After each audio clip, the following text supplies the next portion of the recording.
Dzīvnieku pasaule. Lācis bija šausmīgi paskata netīrīgs dzīvnieks ar milzīgām ķepām, bet labestīgāk par viņu mežā neviena nebija.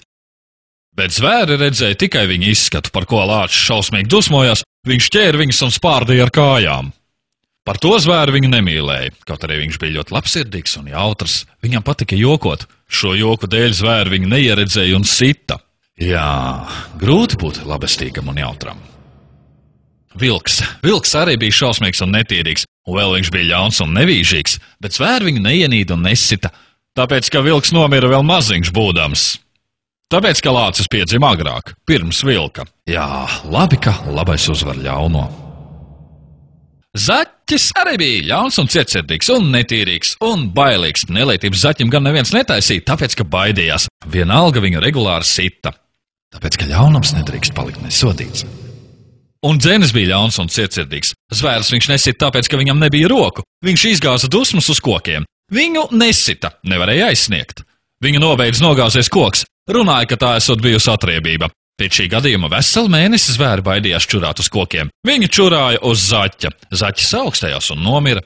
Visiem bija skaidrs, ka vainīgs dzenis, bet viņu neaiztika, jo nevarēja izvilkt no koka apakšas. Jā, ļaunums reizēm paliek nesodīts.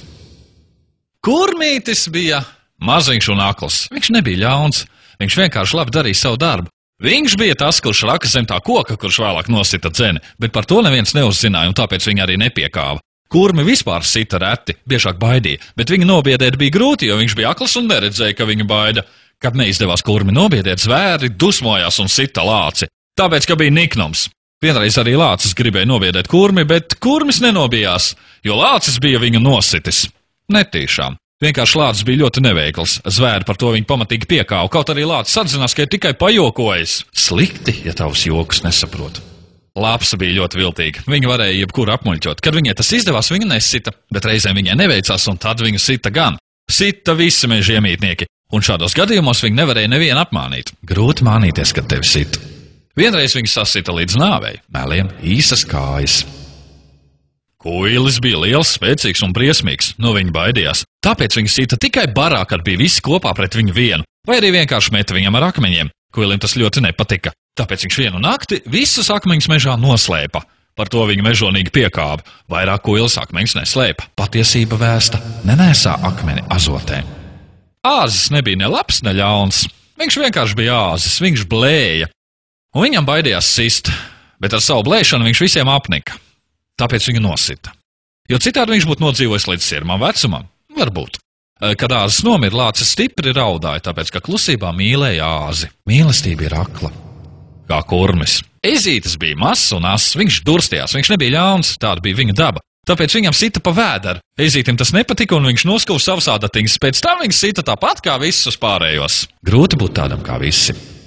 Sasks bija gandrīz kā zaķis, tikai šausmīgi smirdēja. Viņam bija slikta smaka. Viņš sita tikai celofāna maisā, tad smaka bija nedaudz mazāka. Vienreiz Saskam bija dzimumdiena.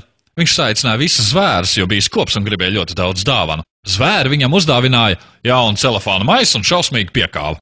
Laikam viņam tajā maisā nebija gaisa, un viņš tur nosmaka. Tā arī viņa apglabāja. Ar visu maisu, ļoti dziļā mežā. Tāpēc, ka beigts Sasks smird vēl vairāk.